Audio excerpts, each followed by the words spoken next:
Hello' student, তোমালোকৰ কি খবৰ? আশা কৰিছোঁ তোমালোক ভালে আছা আৰু বৰ্তমান পৰিস্থিতি গম পাইছোঁ তোমালোকৰ অৱস্থা কি হৈছে, অৰ্থাৎ তোমালোকে বৰ্তমান সময়ত হেল্থ এণ্ড ৱেলনেছৰ কাৰণে পঢ়ি আছা।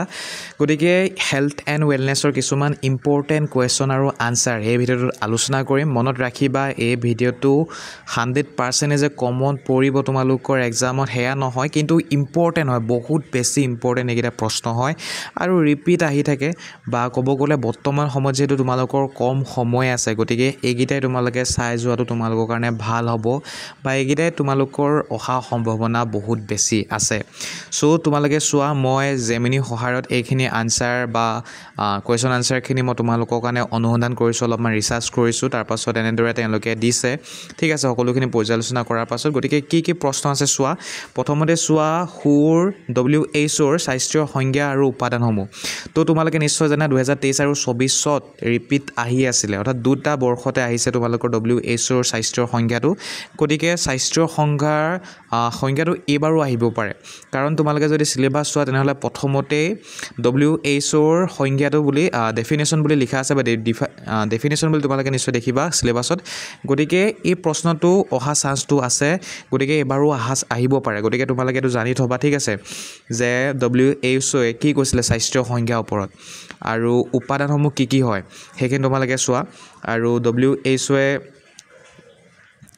উপাদানসমূহ সংজ্ঞাটো কৈছিলে, অসমীয়াত মই ইয়াত লিখা আছে বা দিয়া হৈছে। গতিকে তোমালোকৰ কিতাপখনত বা তোমালোকে গুগলত চাৰ্চ কৰা নাই বা তোমালোকে ডিপছিক বা যিখিনি আছে সেইখিনি ইউজ কৰা WHO যিটো সংজ্ঞা হয়, অৰ্থাৎ ডেফিনেশ্যন হয়, তো সেইটো তোমালোকে চোৱা, ঠিক আছে।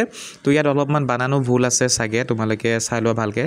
WHO সংজ্ঞা: স্বাস্থ্য হ'ল কেৱল ৰোগ বা দুৰ্বলতা অনুপস্থিত নহয়, বৰঞ্চ শাৰীৰিক, মানসিক আৰু সামাজিকভাৱে সম্পূৰ্ণ সুস্থতাৰ এক অৱস্থা। গতিকে তোমালোকে এইটো লিখিব পাৰা যদিহে অসমীয়া মিডিয়াম হয় তোমালোকে। তাৰপাছত উপাদানসমূহ লিখিবৰ কাৰণে কৈছে, গতিকে মেণ্টেল হেল্থ, ছ'চিয়েল হেল্থ আৰু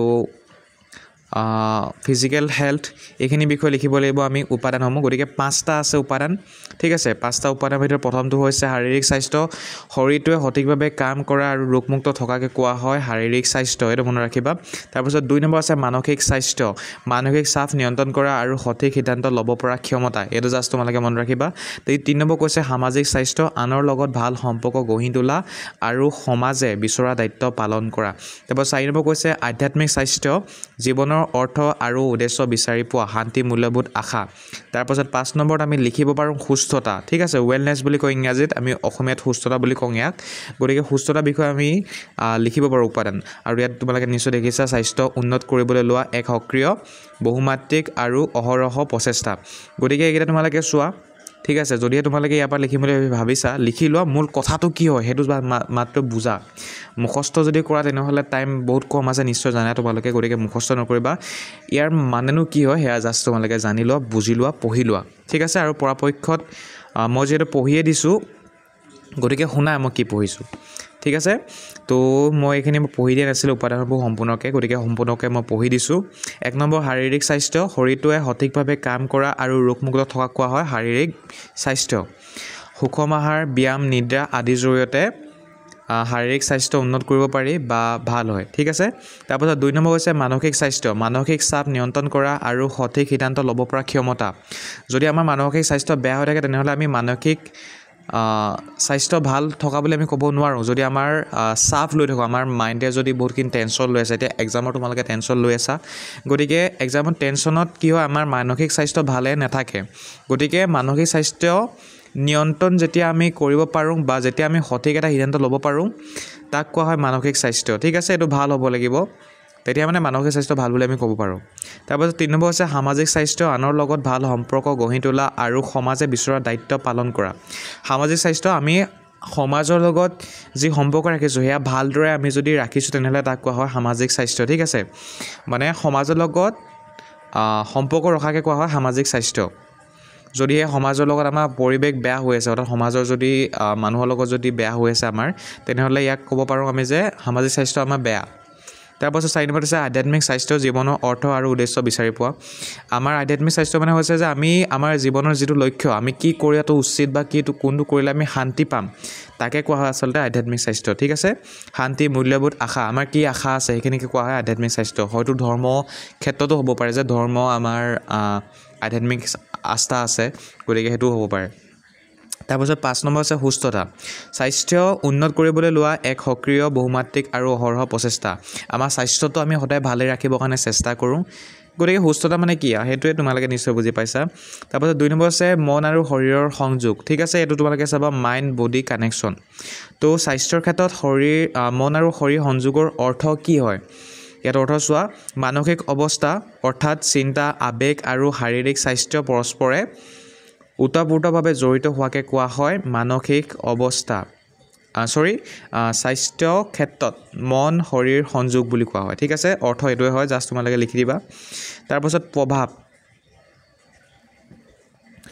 ইয়াৰ প্ৰভাৱ আছে বা গুৰুত্ব আছে 1 নম্বৰ আছে চাপৰ প্ৰভাৱ মানসিক চাপ বা উদ্বেগে হৃদয় স্পন্দন বঢ়ায় ৰোগ প্ৰতিৰোধ ক্ষমতা কমায় আৰু শাৰীৰিক অসুস্থতা যেনে পেটৰ অসুখ সৃষ্টি কৰে গতিকে চাপৰ অভাৱ বুলি তোমালোকে লিখিবা যদিহে তোমালোকৰ প্ৰভাৱবোৰ লিখিবৰ কাৰণে আহে ঠিক আছে মন শৰীৰৰ যদি প্ৰভাৱবোৰ লিখিবৰ কাৰণে আহে বা গুৰুত্ব যদি লিখিবলৈ আহে তেনেহ'লে সেইটো লিখিবা চাপৰ প্ৰভাৱ প্ৰথমতে লিখিবা 1 নম্বৰ পইণ্ট হিচাপত লিখিবা মানসিক চাপ বা উদ্বেগে হৃদ স্পন্দন বঢ়ায় ৰোগ প্ৰতিৰোধ ক্ষমতা কমায় আৰু শাৰীৰিক অসুস্থতা যেনে পেটৰ অসুখ সৃষ্টি কৰে তাৰপাছত 2 নম্বৰ আছে ইতিবাচক প্ৰভাৱ অৰ্থাৎ নেগেটিভ প্ৰভাৱ ধ্যান বা যোগে মনে শান্তি দিলে শৰীৰে আৰোগ্য হোৱাত সহায় কৰে আৰু বিষ উপশম হয় ইতিবাচক প্ৰভাৱ অৰ্থাৎ যদি নেগেটিভ প্ৰভাৱ পেলায় ঠিক আছে স্বাস্থ্যৰ ক্ষেত্ৰত মন আৰু শৰীৰে আমাৰ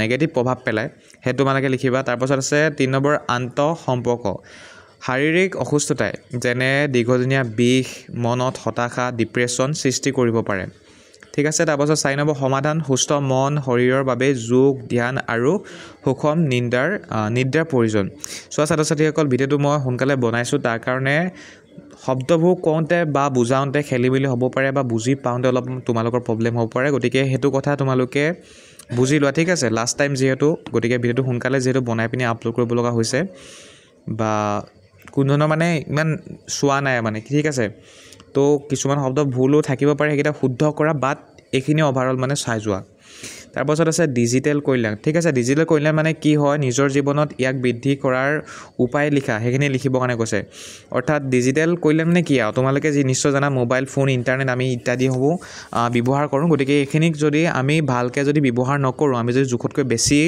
ইউজ কৰোঁ তেনেহ'লে আমাৰ মানসিক আৰু শাৰীৰিক স্বাস্থ্যত মানে ইয়াৰ প্ৰভাৱ পৰে নেগেটিভ প্ৰভাৱ পৰে গতিকে তাকে কোৱা হৈছে ডিজিটেল কল্যাণ ঠিক আছে সেইটো মনত ৰাখিবা জাষ্ট তাৰপাছত ইয়াৰ উন্নতি বা ইয়াৰ কিছুমান উপায় হৈছে তোমালোকে সেইখিনি চোৱা 1 নম্বৰে তোমালোকে পইণ্ট লিখিব পাৰা স্ক্ৰীন টাইম নিয়ন্ত্ৰণ নিদ্ৰাৰ আগত আৰু পিছত মোবাইল ব্যৱহাৰ সীমিত কৰা কমকৈ চোৱা সেইটো লিখি দিব পাৰা 2 নম্বৰ নটিফিকেশ্যন অত্যাৱশ্যকীয় নোহোৱা এপৰ নটিফিকেশ্যন বন্ধ কৰি মনোযোগ ৰক্ষা কৰা তাৰপাছত 3 নম্বৰ ডিজিটেল ব্ৰেক সপ্তাহত এটা নিৰ্দিষ্ট সময়ত সকলো ধৰণৰ প্ৰযুক্তিৰ পৰা আঁতৰি থকা 4 নম্বৰ উদ্দেশ্যপূৰ্ণ ব্যৱহাৰ কেৱল কাম বা শিক্ষাৰ বাবেহে ব্যৱহাৰ কৰা অকাৰণতে স্ক্ৰল নকৰা গতিকে এইটো হ'ব পাৰে ঠিক আছে এইকেইটা এনেকৈ লিখিবা তাৰপাছত এতিয়া চোৱা 4 নম্বৰ প্ৰশ্নটো হৈছে মাছ মিডিয়া ইন হেল্থ প্ৰমোশ্যন স্বাস্থ্য প্ৰসাৰণত গণমাধ্যমৰ ভূমিকা গতিকে প্ৰশ্ন হ'ব পাৰে যে স্বাস্থ্য প্ৰসাৰণত গণমাধ্যমক কেনেকৈ ব্যৱহাৰ কৰিব পাৰি গতিকে যদি তোমালোক গণমাধ্যমৰ বিষয়ে আহে মাছ মিডিয়াৰ যদি ওপৰত আহে হেল্থ বা ৱেলনেছৰ ওপৰত জাষ্ট এইখিনি লিখি দিবা ঠিক আছে ভূমিকা প্ৰথমতে লিখিবা বৃহৎ সংখ্যক লোকৰ মাজত সজাগতা সৃষ্টি আৰু স্বাস্থ্যকৰ আচৰণ গ্ৰহণ কৰিবলৈ অনুপ্ৰেৰণা যোগোৱাক কোৱা হয় স্বাস্থ্য প্ৰসাৰত গণমাধ্যমৰ ভূমিকা ঠিক আছে এইটো লিখিবা ভূমিকা কি হয় তাৰপাছত ব্যৱহাৰসমূহ লিখিবা 1 নম্বৰ আছে সজাগতা সৃষ্টি ধপাত মদৰ আসক্তি অপকাৰিতা বিষয়ে বিজ্ঞাপন আৰু চমু ভিডিঅ' প্ৰচাৰ কৰা তাৰপাছত 2 নম্বৰত আছে শিক্ষা প্ৰদান সুষম আহাৰ বা স্বাস্থ্য সেৱা লাভ কৰাৰ উপায় উপায়ৰ বিষয়ে সৰল তথ্য প্ৰচাৰ কৰা। 3 নম্বৰত আচৰণ পৰিৱৰ্তন, যোগাসন বা ব্যায়ামৰ গুৰুত্ব দেখুৱাই জনসাধাৰণক উৎসাহিত কৰা। 4 নম্বৰ তথ্য উৎস, ক'ভিডৰ দৰে মহামাৰীৰ সময়ত চৰকাৰী স্বাস্থ্য নীতি আৰু নিৰ্দেশনাসমূহ ক্ষিপ্ৰতাৰে জনসাধাৰণৰ ওচৰলৈ নিয়া। গতিকে তোমালোকে চোৱা, এইখিনি জাষ্ট চোৱা, ঠিক আছে। ইয়াত ধুনীয়াকৈ লিখি দিছে চোৱা। এইখিনি পঢ়ি গ'লে আপুনি 23 নম্বৰ ভিতৰত 20-25 নম্বৰ পোৱাটো নিশ্চিত। এতিয়া আপোনাৰ সময় ৰাহি হ'ল। 10 বজাত টোপনি যোৱাটো নিশ্চিত কৰক। টোপনিয়ে আপুনি পঢ়াখিনি মনত ৰখাত সহায় কৰিব। পৰীক্ষাৰ বাবে শুভকামনা জনালোঁ। গতিকে ছাত্ৰ ছাত্ৰীসকল, মেইন ইম্পৰ্টেণ্টৰ ভিতৰত আছে যে মাছ মিডিয়া ইন হেল্থ প্ৰমোশ্যন তোমালোকে চাবা, ঠিক আছে। তাৰপাছত চাবা তোমালোকে ডিজিটেল ৱেলবিঙৰ বিষয়ে চাবা, ঠিক আছে। তাৰপাছত তোমালোকে চাবা মাইণ্ড বডি কানেকশ্যন চাবা। তাৰপাছত তোমালোকে চাবা WHO যিটো সংজ্ঞা আছে বা ডেফিনেশ্যন আছে সেইটো তোমালোকে চাবা। তাৰ যিখিনি উপাদান আছে সেইখিনি চাবা তোমালোকে। গতিকে এইকেইটা মানে বেছি ইম্পৰ্টেণ্ট হয়, ঠিক আছে। আৰু এইকেইটা মানে বেছি মাৰ্কছো থাকে। গতিকে ইয়াত জেমিনাই কৈছে যে 20ৰ পৰা 25 পোৱাটো নিশ্চিত বুলি। গতিকে তোমালোকে এইখিনি মেইনলি যদি চোৱা নাই তেতিয়ালৈকে নিশ্চয় চোৱা। আৰু এইখিনি ৰিপিট মানে আহিয়ে আছে, 2024তো আহিছে, 2023তো আহিছে। গতিকে এইবাৰো অহা সম্ভাৱনা বহুতেই বেছি আছে। আৰু চিলেবাছত মানে মেইনলি এইকেইটাই মানে তোমালোকে যদি চোৱা দেখিবৰ কাৰণে সক্ষম হ'বা। গতিকে এই ভিডিঅ'টো ইমানতে মই সমাপ্ত কৰিছোঁ। আৰু চোৱা, কিছুমান কথা কওঁতে মানে বুজোৱাটো অলপ খেলি মেলি হৈছে চাগে, মই নিজে অনুভৱ কৰিছোঁ। যিহেতু ভিডিঅ'টো সোনকালে বনাব লগা হ'ল, কোনো ধৰণৰ এডিট কৰা নাই বা কোনো ধৰণৰ মই ভিডিঅ'টো আপলোড কৰা টাইমত চোৱা নাই, ঠিক আছে। সেইকাৰণে মানে অলপ খেলি মেলি হ'ব পাৰে। সেইখিনি নিজে তোমালোকে এডজাষ্ট কৰিলা। জাষ্ট তোমালোকে মেইন টপিকটো কি হয়, কি বুজাইছে সেইখিনি তোমালোকে জানি লোৱা, বুজি লোৱা। সেইখিনিয়ে তোমালোকৰ কাৰণে যথেষ্ট। আৰু চোৱা, পৰীক্ষাত যিকেইটা প্ৰশ্ন নাহক কিয় তাৰ ওপৰত মুঠতে বনাই হ'লেও কিবা হ'লেও লিখি থৈ আহিবা। যদি সেই টপিকটোৰ কুৱেশ্যনটো যদি সুধিছে তোমাৰ স্বাস্থ্যৰ ওপৰত তোমাৰ ধাৰণা কি, গতিকে স্বাস্থ্যৰ বিষয়ে যিখিনি তোমালোকে জানা সেইখিনি বছ লিখি থৈ আহা, ঠিক আছে। মুঠতে এটা প্ৰশ্ন উত্তৰ এৰি থৈ নাহিবা, গোটেইখিনি বস্তুৱে তোমালোকে লিখি থৈ আহা। অন্ততঃ লাগিলে জানা নাজানা সেইটো পাছৰ কথা, মুঠতে লিখি থৈ তোমালোকে আহা। আৰু ঠিক আছে, কাইলৈ এক্সামৰ কাৰণে তোমালোকক শুভেচ্ছা জনালোঁ। আৰু নিশ্চয় তোমালোকে কমেণ্ট বক্সত আহি পিনি জনাবা কাইলৈ যে কমন পৰিলে নে নাপৰা, ঠিক আছে। এইকেইটা কুৱেশ্যন আহিল নে নাহা নিশ্চয় জনাবা। লগতে চেনেলটি যদি তোমালোকে ছাবস্ক্ৰাইব নাই কৰা, নিশ্চয় চেনেলটি ছাবস্ক্ৰাইব কৰি দিয়া। দেখিছাই তোমালোকে 90,000ৰ ওচৰত আছোঁ আমি, 1 লাখ সোনকালে কৰিব লাগে। গতিকে চেনেলটি ছাবস্ক্ৰাইব নিশ্চয় কৰি ল'বা, ঠিক আছে। ছাত্ৰ ছাত্ৰীসকল, নেক্সট ভিডিঅ'ত লগ পাম বুলি আশা কৰিলোঁ। যিসকলে চেনেলটি ছাবস্ক্ৰাইব নকৰিলা কৰি ল'বা। আৰু থেংক ইউ ভিডিঅ'টো চোৱাৰ কাৰণে।